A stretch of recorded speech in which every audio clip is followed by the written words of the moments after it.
Okay.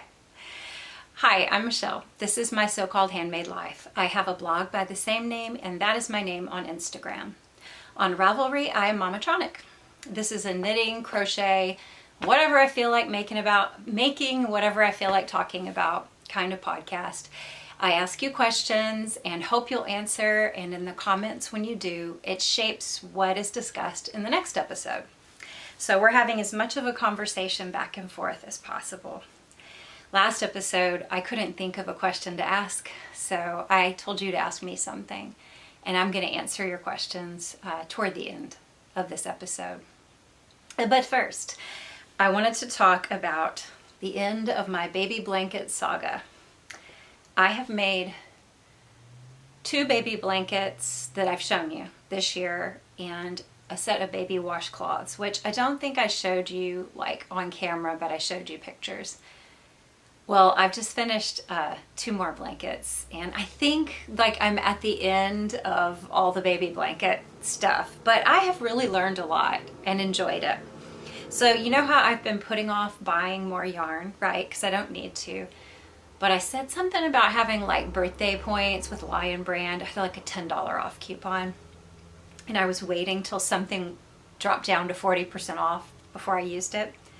Well, I ran out of yarn for the baby blankets, so I used it to get some mandala yarn, and these are partially used bonus skeins, bonus bundle skeins, but they're huge. You can see, I mean, they came out like this far, big color changing skeins. This one was I think Genie and Yeti, maybe. This had a lot of yellow in it, and this had blues and grays. The colors I wanted were out of stock, so I just made do. And you saw my really wonky rainbow baby blanket in the last episode. Kind of crazy looking, but I did enjoy learning how to do color work in crochet, and hopefully if I use that skill again soon, I won't forget how and accidentally decrease a bunch and make the blanket shaped like a triangle. I did a weird fix for that, so you can watch that episode if you're interested. I just kind of free-formed a wedge to straighten it out a bit.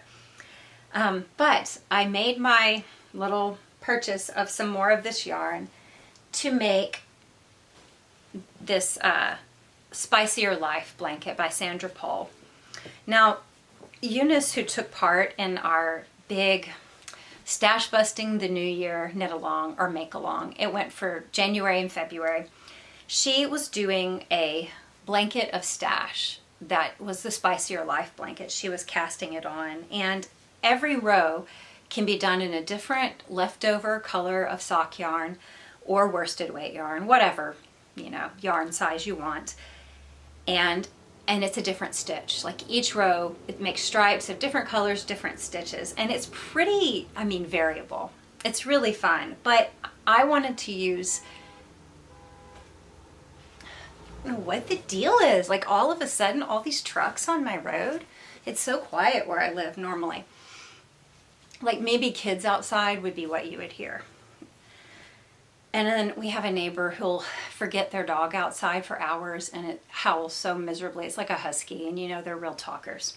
Anyway, this is the Spicier Life blanket by Sandra Paul. So this is, I used mandala, and I really thought, since this is a smaller size, like this isn't a full throw size or adult size, it's for a baby. It's actually kind of long. I would use it more like this when the baby's little. I thought that maybe I would have these big chunks of one color, and then it wouldn't show off the stitch changes as well. And that happened some, but I feel like it striped really well with the changing stitches. And there were all of these stitches I've never done before, because basically I can do a chain stitch,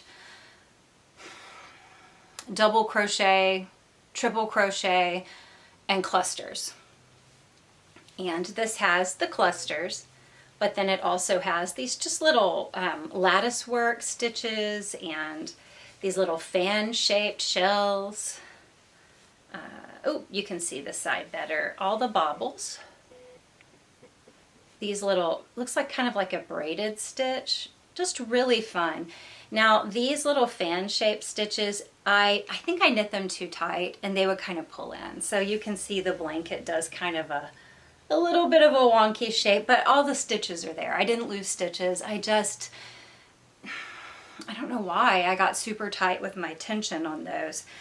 And this is just going to be another one of those you got to forgive it kind of blankets. And I figure even if you don't wrap your baby in it for a baby photo, a little kid's going to like having an Afghan to drag around the house, like a little, blanket. So I used what I had.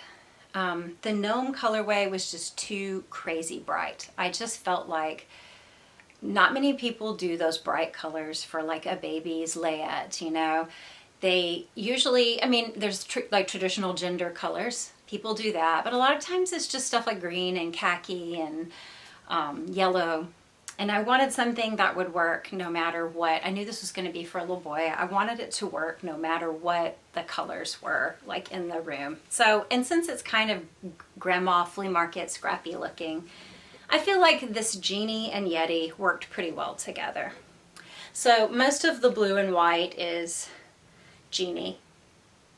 Is it Genie? Yeah, Genie. And this is Yeti.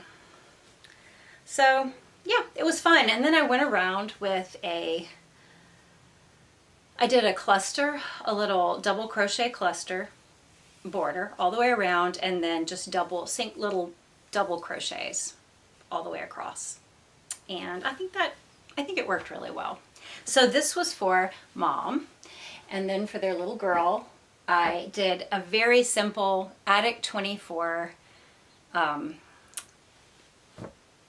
granny stripe blanket. And this time I was really careful. Usually with the granny stripe, I get kind of lazy. I'm watching TV and I don't do the edges perfectly. Like sometimes the edges will be kind of like this because I'll forget if I'm doing a chain or a like 2 double crochets or whatever. So I was very careful with this, and this is actually completely straight. And I wanted it to do that because this is the gnome colorway, and you see how bright rainbow this is. I thought that their daughter would have fun with this, and I didn't want to put a border and kind of disrupt the rainbowing. So at the very end here, yeah, this was all, but this is quite a bit of, like, this is all that was left. Maybe this of that skein. So this actually ate up quite a bit of a giant bonus bundle. So anyway, I noticed too that their daughter has been carrying a baby doll around with her a lot. So maybe she's getting ready for babies in the family, and I hope that she'll enjoy this. Sandra Paul. I'm so glad you guys showed me Sandra Paul. She has a bunch of patterns out. That was the Spicier Life blanket. It's just a bunch of patterns out that I love, and I hadn't heard of her because I'm, in my own little world. The one I thought of recently that I would like to do is this crochet star quilt.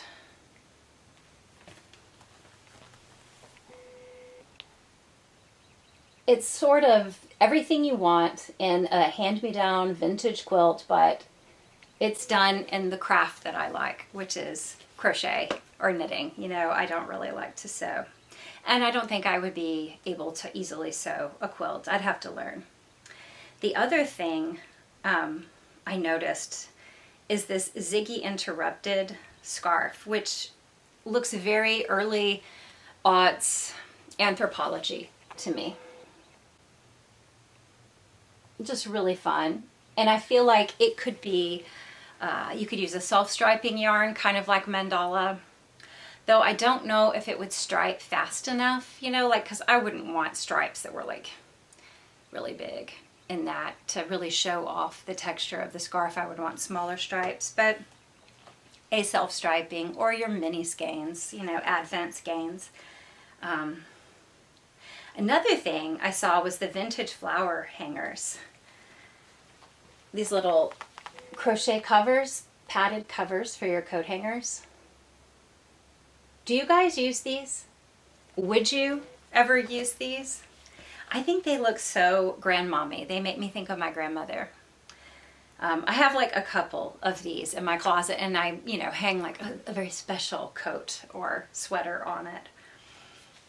When I was in 5th grade, we all brought gifts for the teacher at Christmas, and I remember my mom said she would take care of it. She had some of these, they weren't crocheted, but they were like satin or silk and, padded fancy coat hangers. And I get to school and all the kids have brought basically things they would like to the teacher, like puff paint pens and colored pencils and like cups full of candy, mugs of M&Ms. And I remember this girl saying, "What did you get her?" And I was like, "Coat hangers." And they're like, "Coat hangers? Why would you give her coat hangers?" But when she opened the coat hanger, she actually like kind of freaked out. Because clearly, she's an adult woman and she was an older woman. She was not interested in a million things of M&Ms and candy.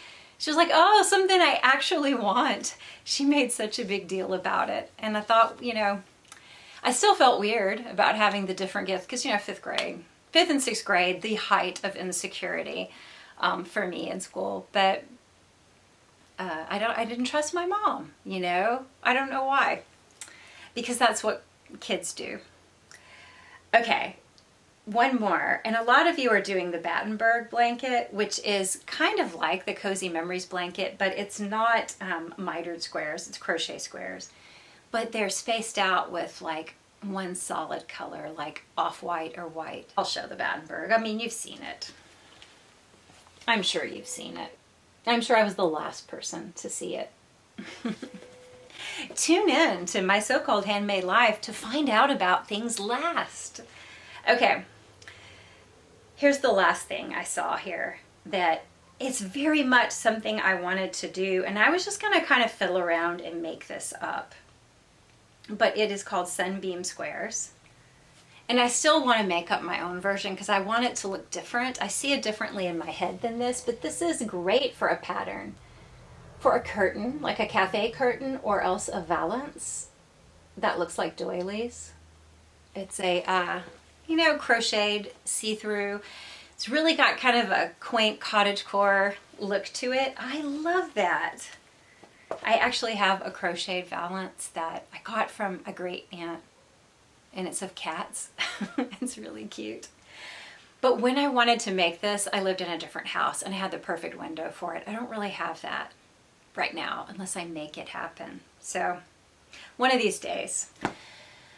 That is the same person who did this Spicier Life baby blanket. And there's another version of a Spicier Life called Spicier Life Remixed. And I think it's basically the same premise, but the stitches are all, maybe reorganized. Or it might be new stitches. I haven't looked at it.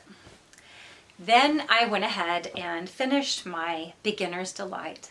And this is using the Mandala Cake by Lion brand that I actually like the best of what I've used so far. It's Sasquatch.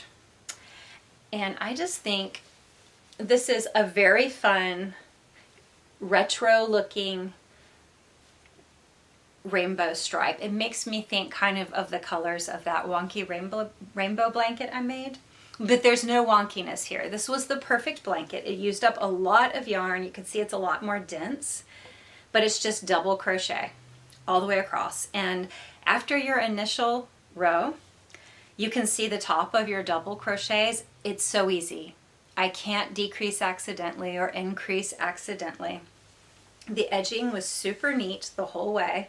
I'm very proud of it. I don't think there's a need for a border. And I don't want to do one because, again, like the little girl's blanket for her dolly, I wanted this to be very uninterrupted rainbow. And I felt, again, like no matter what, just think about how more subtle these colors are than this. This is pretty wild, and a very large version of this for a baby's blanket. I couldn't find actually another skein of this when I was buying online, or this one. But what I did was I went ahead and made the baby size. And when I got to the very end, I used some of Genie.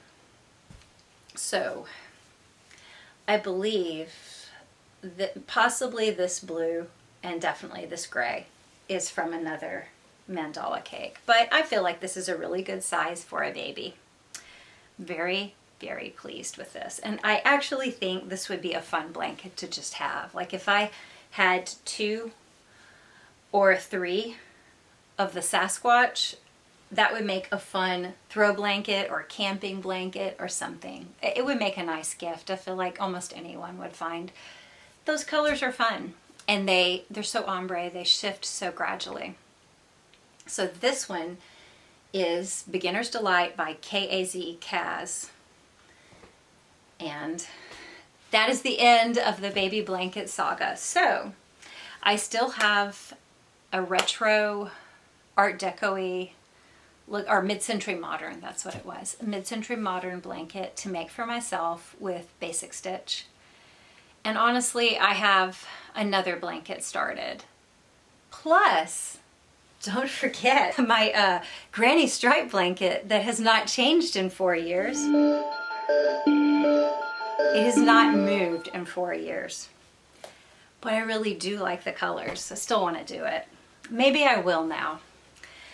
And by the way, all of these leftovers from these baby blankets are probably enough for another weird, thrown together, spicy life kind of blanket. So maybe I'll do that sometime. The last few months that I have worked almost completely on baby gifts has taught me that I do like acrylic with crochet. I have very little experience crocheting with completely 100% wool. Like I said, this just doesn't count. This is a ridiculously small amount. So maybe it's because I know no better. But I find that it doesn't hurt my wrists the way if I were using knitting needles. Cotton and linen are the worst. They really are uncomfortable, and very thick, stiff wool or wool blends. But I think this probably isn't so bad. Like Color Theory was comfortable to knit with, so I think this would probably be okay to knit, but I know for crochet, any blend, I'm good with it. I've used 24/7 cotton to crochet also, and it was fine. So that's something I learned. I also learned that the mandala cakes, they're pretty useful for a striping blanket. Even if you were making an adult throw size, you probably could get through 1 row per color with some of them, the way they stripe, or a little bit more. I think Beginner's Delight, the full version, because I just did my own, cast on baby version. I think it calls for 4 mandala cakes. I enjoyed working with them. I really like Color Theory. I like the colors and I like the feel of it, but I'm still not sure how well it will hold up for a baby blanket. The first baby blanket I made after I moved here was in Color Theory, and I mean, I see that baby in that blanket every week, and apparently, it's getting washed and it's holding up really well. So other than that, I've been really busy doing that content writing job, like ghostwriting, which I actually have turned in my notice. I made a habit of writing daily, but I was not fast enough to justify what I was being paid. I think I was doing a good job trying to actually create content and not just feed off of everyone else's articles online. But it just made me want to write what I feel like writing about so much. I just decided to set that aside. I learned a lot doing the ghostwriting. I learned a little more about how SEO works for a website. I don't love all of it, but I do see how to use it. And I it increased my confidence that I could write something and it be published regularly. Like I probably did. Yeah, I did a lot of writing, and I think all of it will be used. I got to where I didn't have to be edited as much. I wrote every day, and I do believe I was fast. I think I was just being asked sometimes to write technical things that a person without experience doing that could not do without mega research. And at that point, if you're taking 3 and 4 hours to write an article, it's not great pay. Really, they shouldn't take more than 2. So, yeah, I just felt like I couldn't really write quality as fast as they wanted. And it made me want to write what I want to write about. So I went ahead and gave my notice, and I'm just going to work, do our family business and just creative writing for my own sake. So maybe you'll see more happening on my blog. Actually, I got a new template and I downloaded a demo accidentally, and it fried my blog. It looked so weird. If you went to it for some reason, it was looking wonky. I don't really love the way it looks at the moment, but it's a very fast theme, and so maybe that will help if I do decide to do more with blogging in the future. So here's something I worked on for me in the meantime. I showed you a bit of it. It is the Fernwood cardigan by Jane Richmond. Actually, let me just try and put it on. I can't really show you in here. Okay, wait, what am I doing here? All right. So, I've got the button band on it. I'm going to block it out just a little. It's Lion brand, so it's not going to block out much, but I just kept knitting denser than the fabric really calls for. I had a lot of trouble getting the right gauge. I think it must be just the way I knit with these giant chunky needles, but you can see here I've got plenty of space for the armhole. That's one thing I hate, when my arms feel tight in a cardigan or a sweater. So I think I got that right. I don't know if I will have enough yarn for a pocket. So I still have to do my sleeves, and I have a few more skeins of this. This is the Raisin colorway in Lion brand Thick and Quick. And I was so excited to have enough to make this because I didn't want to buy more yarn, right? I'm trying to get rid of stuff. I'm literally wrapped like a mummy in this. I may not make pockets. We'll see. I think if I went to the hobby store like Joanne and I bought a skein of this to make pockets, it would probably match. I could always wear this in completed and then hold it up and see if it matches. But if I don't want to spend more, I could always avoid the pockets. However, this is that kind of throw overcoat where you really want a pocket. I have a couple of other cardigans or coats, jackets, and when I wear them, if they don't have a pocket, it just feels like something's missing. It's the right length, for my arm to kind of relax down into a pocket. So I don't know, I can button this and it'll button fine. I just don't think I'll like it that way. I doubt I would ever wear it buttoned, but it has the capability. I think I may have put a little extra length on this too, just for funsies. So, okay, I'm sorry, my skin, it's like I'm going through allergy season right now, and I found that my ears, my eyes, and the skin on my face itches a lot. So I try not to scratch it constantly, but it itches. And I thought a lot of that would get better, and possibly certain things did, like hazardous chemicals. I'm not breathing those like I was where I did live, but now I'm breathing cedar and juniper and mold, a different sort of mold. So I think I showed you these accidental Christmas socks. It's a teal. It's a little more blue than green at times, and it's the Jade District colorway from Knit Picks Hawthorne, and I used an older discontinued Hawthorne colorway. I can't remember what it is. It starts with an S, but I'll put it at the bottom of the screen. For my cuffs, I did a 1-1 twisted rib cuff and my regular slip stitch heel. And I made these medium size. Like I cast on 64 stitches so that they would be extra kind of cushy around the house Christmas socks. They probably to you look like this is a perfect match between this and this. And in places it is, but not completely, but I don't mind. I don't care. I like this little micro stripe barber poling. And I finished that one, and now I'm past the heel and doing the gusset of the second pair. So this is just, you know, fun movie knitting. You know, basically while I worked on the Spicier Life, because it was a bunch of crochet stitches I'd never done before, I really had to look. I had to focus. So it was a good time to just kind of throw my husband a bone and say, hey, didn't you want to watch all those John Wick movies before the 4th movie comes out in theaters?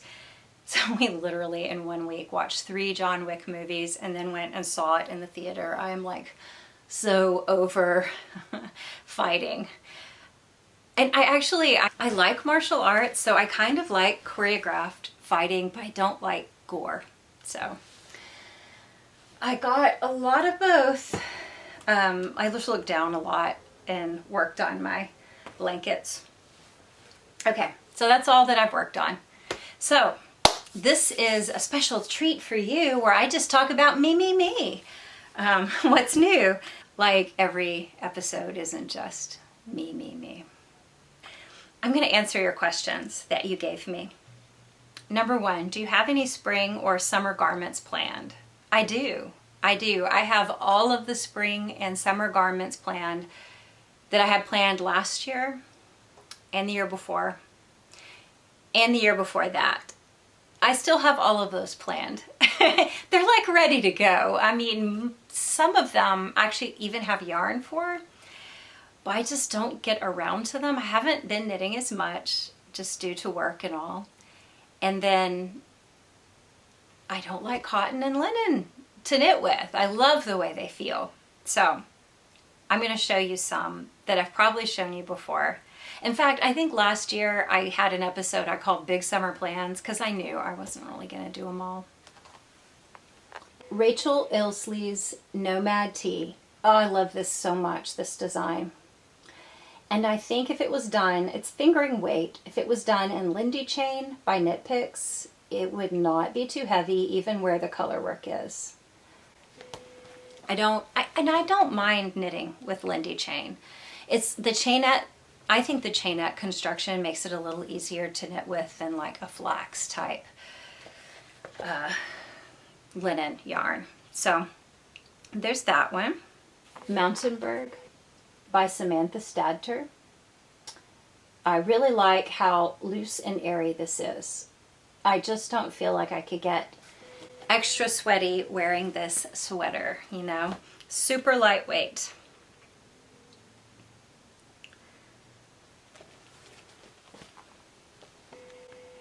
Bermuda Tote by Two of Wands, which I believe I have. This is knit and color theory, but I didn't feel like that would be hefty enough for dragging around to the river or the beach.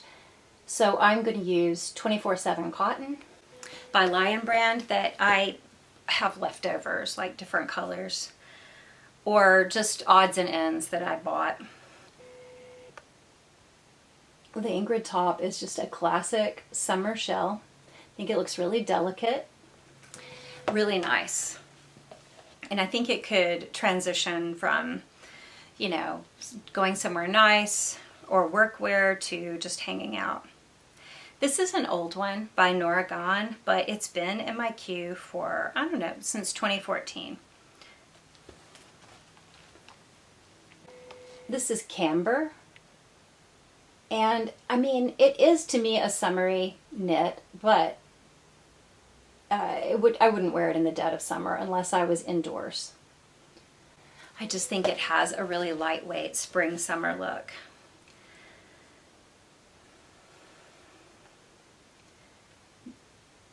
Breeze Sleeveless Airy Top by Irene Lynn has the same look to me. It has almost an underclothing type slip dress, petticoat look to it. I love the little tassels and I like the lace around the bottom.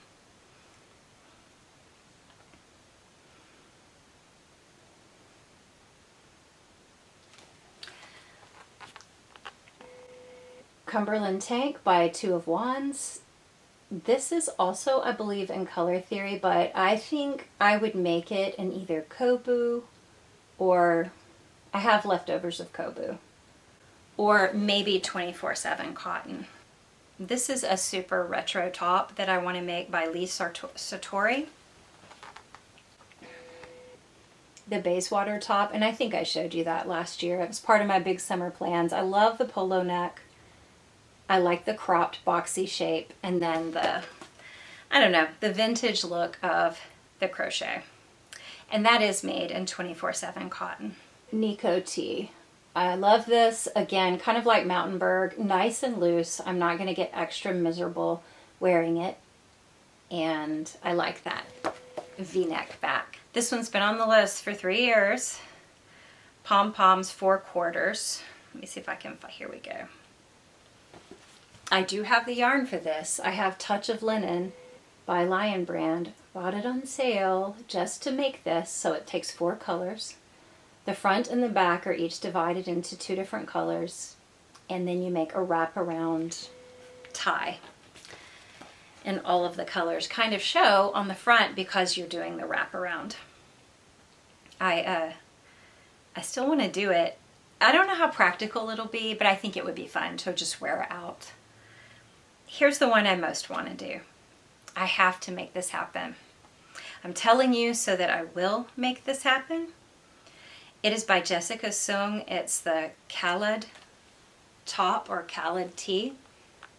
Just tell me this isn't the best summer knit you've ever seen. It's boxy, it's cropped, it's got vertical stripes, crochet, collar, and buttons.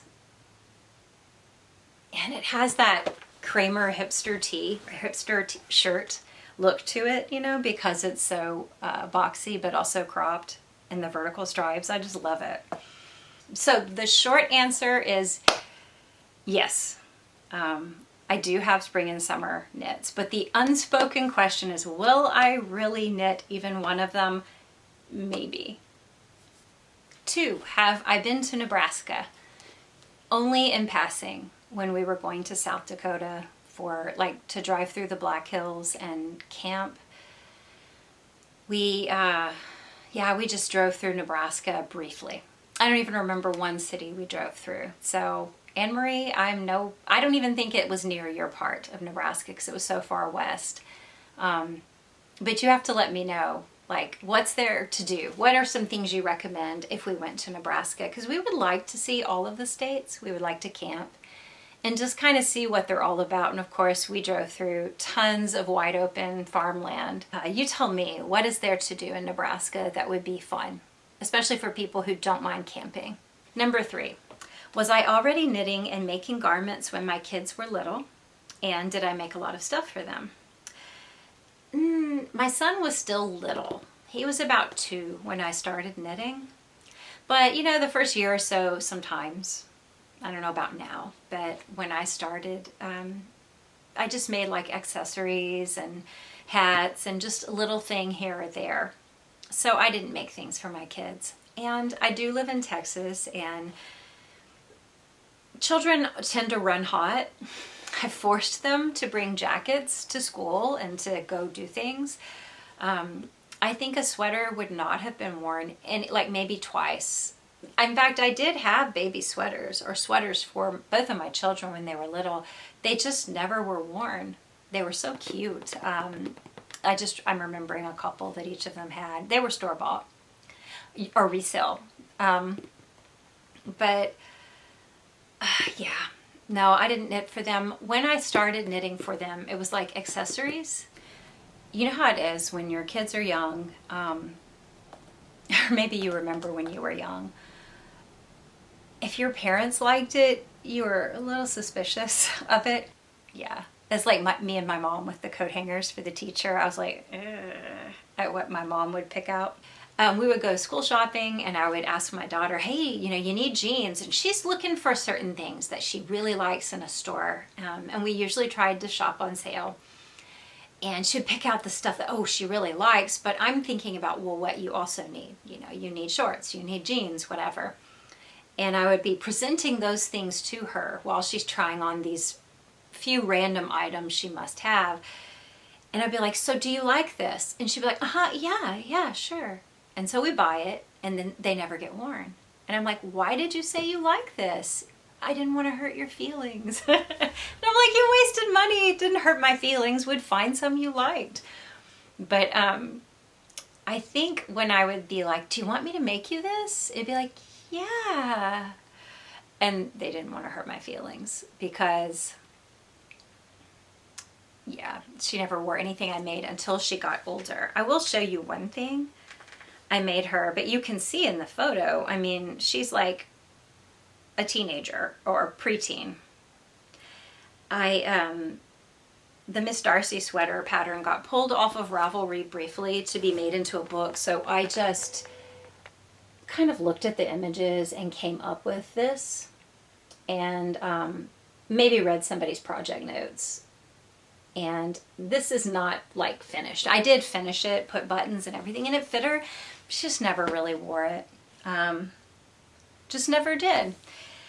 So, you know, also to be fair, you know, in high school, junior high, your tastes change and you're constantly like thinking about what the people around you, you know, will think of what you're wearing, and you think you'll want something one day and then you don't. So later, I'm like, as an adult now, she likes the things I make.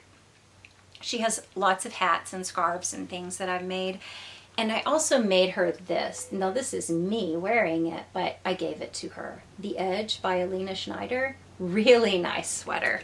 Really fun to make. I really want to make one for myself. She also asked for this hat by Andrea Mowry.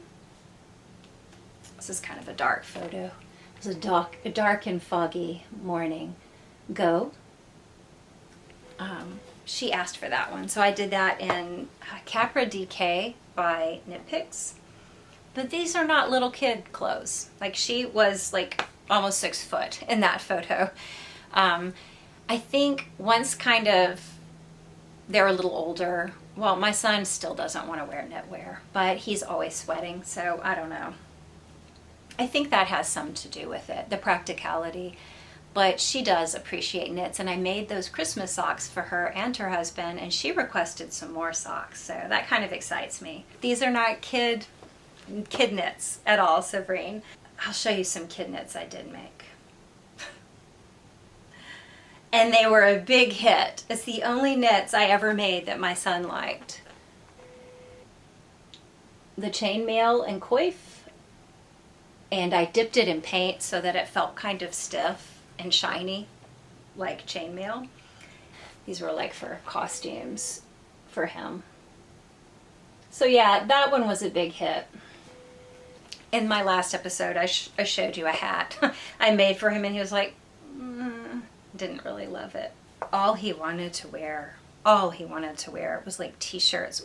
I have this handy on my phone because we were joking about it in a family thread. T-shirts like this, you know, like comic characters, sometimes heroes, but also the villains because they were really cool.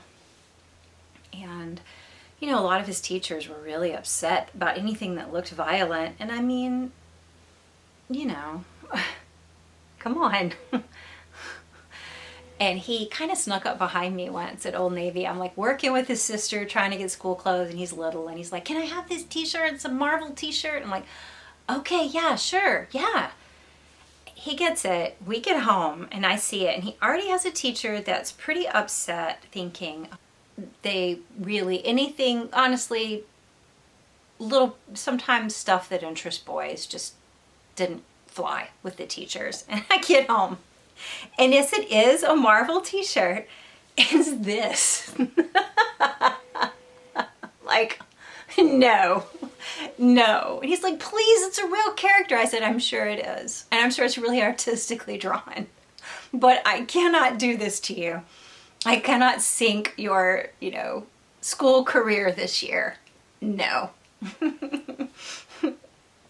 Poor little kid.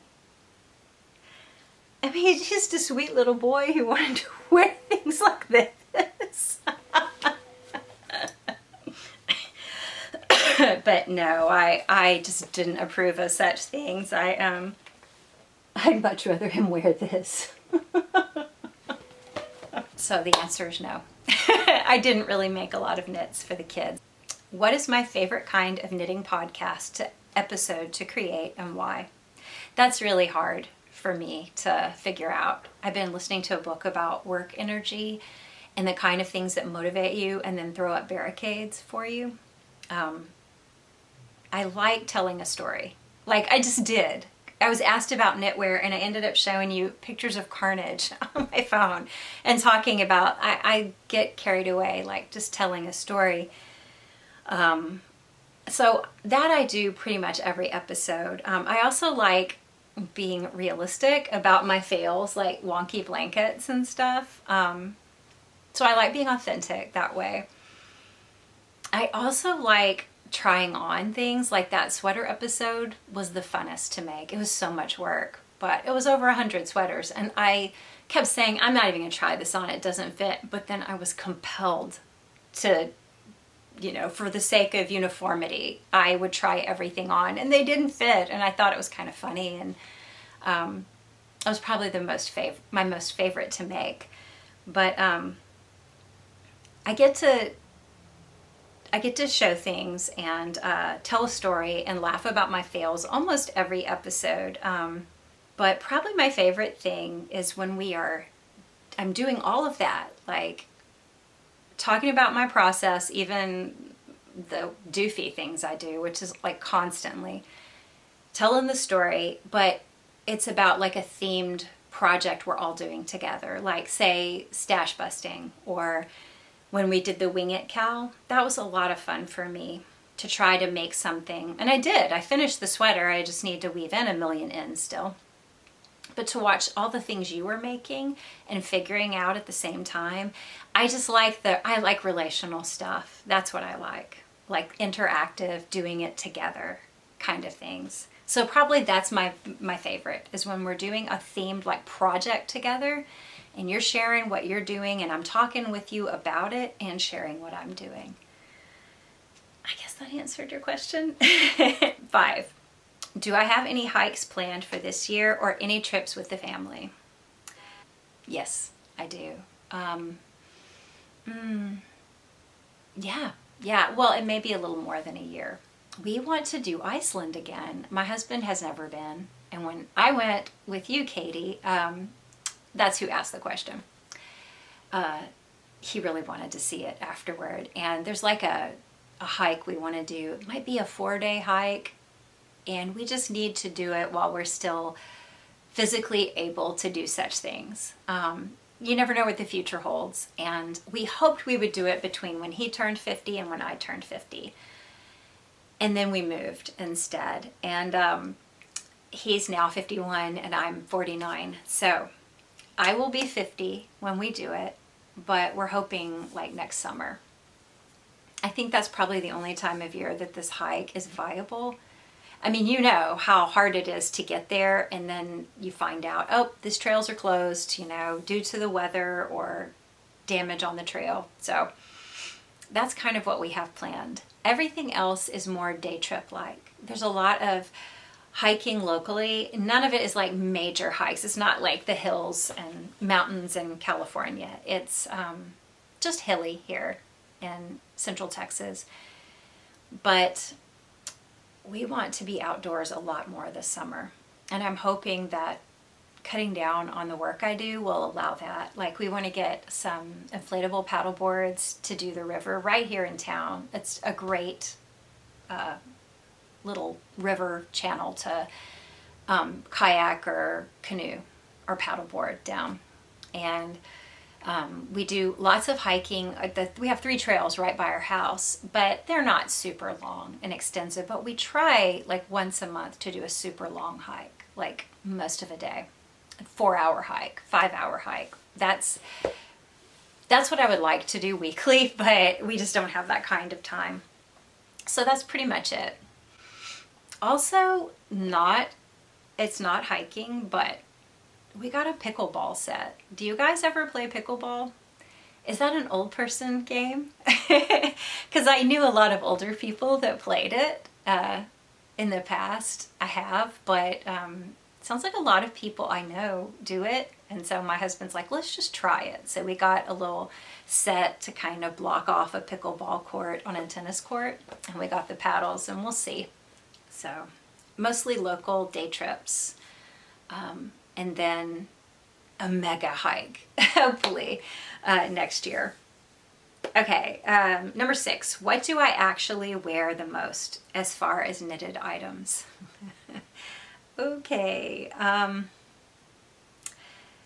if I'm going to be really honest, this is so yuck for someone who does a knitting podcast. Okay, but because it's warm where I live, I actually have made this one. I wear this sweater more than any other, and I've shown it to you a bunch because of that. The Julia sweater it's a Wool and the Gang pattern, but this is a Ella Ray or Classic Elite.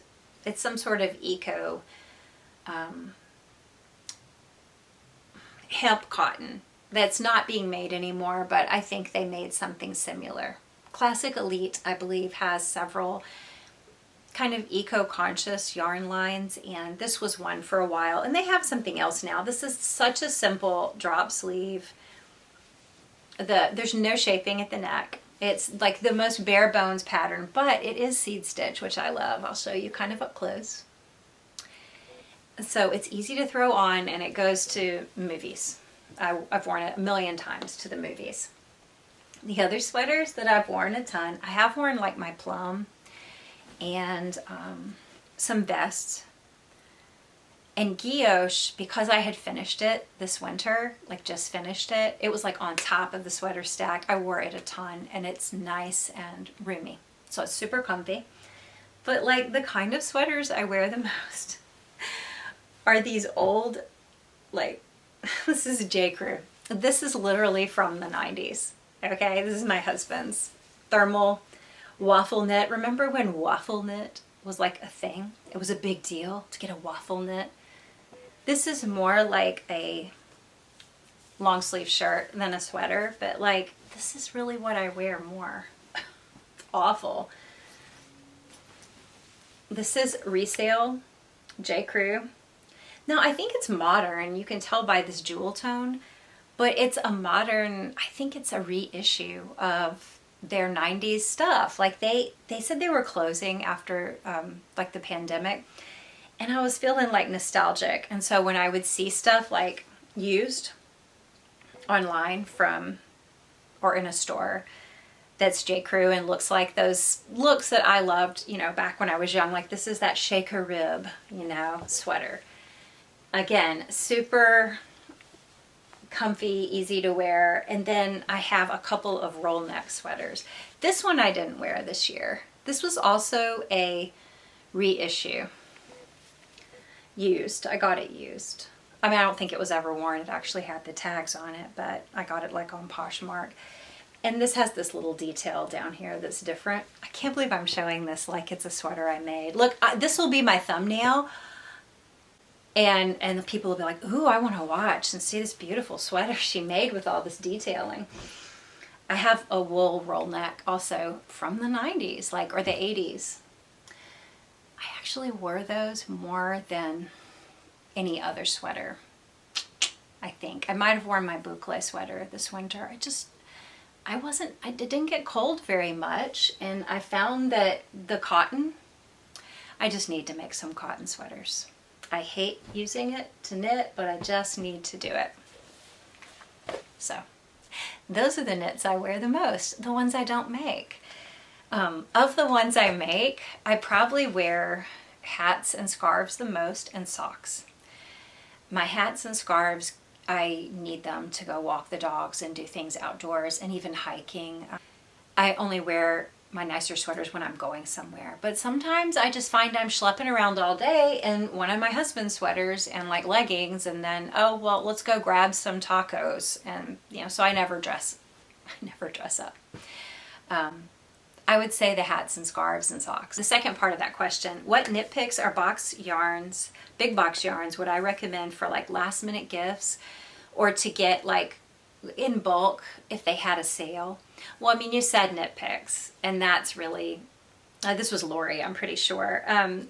Yeah, I think you really can't beat Wool of the Andes, especially if they do. Sometimes they'll have Wool of the Andes on sale while they're running 10 skeins, you know, like a sweater's quantity of 10 skeins, you get 10% off extra. So if you can combine the two, and they should be doing that soon, like right around the beginning of summer, I think, the end of spring, they start doing a big, like, they try to shed some of the Wool of the Andes that they've got, and they'll do like maybe the tweed on sale or any Wool of the Andes, sometimes just superwash. But I have bought, like, for like say a large project, that's when I would buy it in the past. You know, Lion Brand does do rewards, and they are always doing at least 30% off. And so if you were going to use a Lion Brand yarn, but that's not complete wool, you know, that's like Wool Ease. But if it were a project you felt fine with using Wool Ease for, when they do 35% off, yeah, that's a good deal.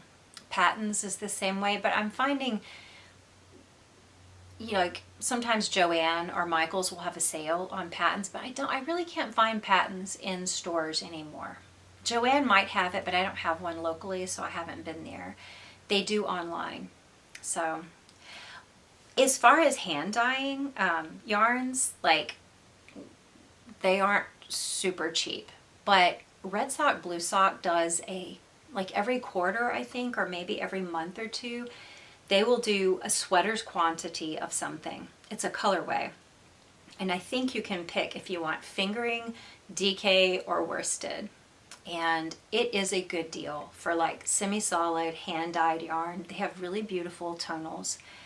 I actually think that makes an indie, like hand-dyed yarn, very affordable. And if you were going to do, say you're going to do a long cardigan or large yardage project, I really think it would be worth your while if you wanted to go with hand-dyed. Number 7, do I knit at a certain time of day? I do, but maybe if I get a little more free time in the future, I would like to go back to just whenever I feel like, you know, here or there. I used to wake up in the morning, watch the news, and knit. And then I would do it again at night after my husband and I both finished whatever work we had to do that day. We would have supper and then just chill out and watch TV. Now I'm just doing it at night. I just haven't had the time to knit during the day, but I do like doing that in the evening. We're rewatching The Office right now. That's kind of fun. I'll have like a iced decaf coffee if it's late. I used to like to do that during the day when I would knit regular coffee, but decaf at night, sparkling water, or like live kombuchas. They have like a spicy berry cherry flavor, which tastes like Dr. Pepper. Okay, number 8. Why did the chicken cross the road? I don't know. According to past Twitter drama, he was having an existential crisis. Number 9, what part of knitting is most fulfilling, exciting, and rewarding for me?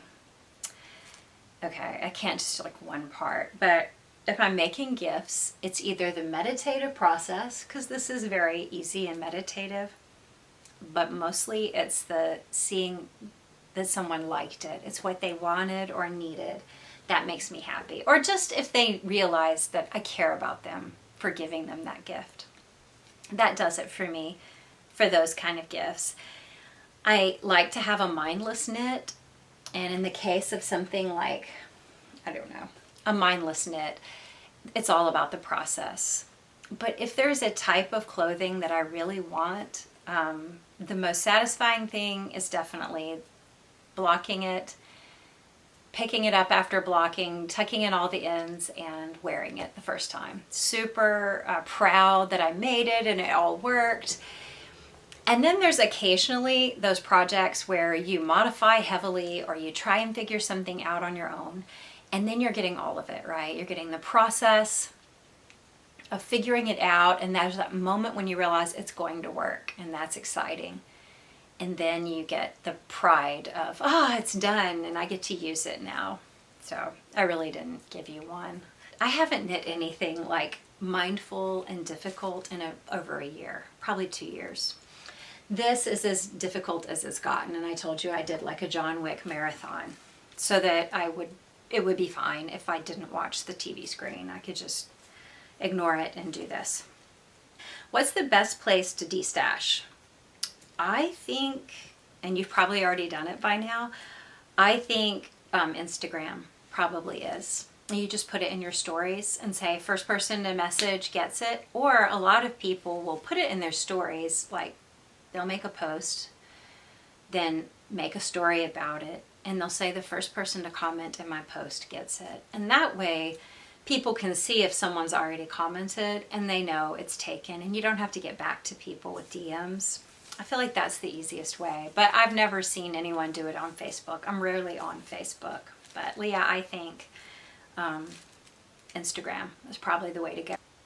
Ravelry destash works, and that's where I found a lot of neat discontinued yarns, but people usually don't check Ravelry, and it might be weeks before you hear back, so I wouldn't destash there if you want to get rid of it fast. Yeah, Nick was saying, like, the questions I said, I just projected what you guys might ask. She said it reminded her of her son saying, I still don't get how thermonuclear power works. That's one of those ask your father questions. So you asked, how do I keep all of the whips going? I have always like one dedicated travel project, often a sock, something I can take in a small space and not have a lot of like intarsia going. If I go into a movie theater with it, it has to be light enough that I can see like the yarn. And I always have a sweater going, kind of like this Jane Richmond sweater. I had it going, but I did have to set it down for months to work on gifts that I have planned to make. But there's always one in the background because I think I'm a sweater knitter at heart. That's my favorite thing to make. And if the sweater is complicated, I'll have something else. I might just have the two, the dedicated travel project and the sweater. But if this is kind of, say, this was not complicated, this was really great TV knitting, I might have a complicated and an uncomplicated one. Do you see what I'm saying? So that and like we watch a lot of subtitled shows, so I have my uncomplicated one. I'll pull it out, we'll watch an episode of something with subtitles, and then we'll put it away. We'll start The Office, and I'll start with something a little more complex. So that's usually how I do it. I have a bunch of unfinished projects, though, on my Ravelry. It's a real mess. I really want to tackle it one day. Okay, number 12. Oh, has anyone told me I say the word similar in an unusual way? Now I'm insecure that I've changed the way I said it because you brought it up. Similar. I think I say similar. What is it, similar? I don't know. Tomato, tomato. So what is next in the next episode? I have no clue. I'm going to get back to writing more on my blog. I've already made some changes to my blog. I have a new template or theme. I don't love it, but this theme is fast. And so if I were wanting to write and ever monetize my blog, having a faster theme would be better. It's easier. I've asked you guys before, do you still read blogs? I'm pretty sure that most of you don't regularly and don't follow one regularly. Like you probably used to follow 50 regularly.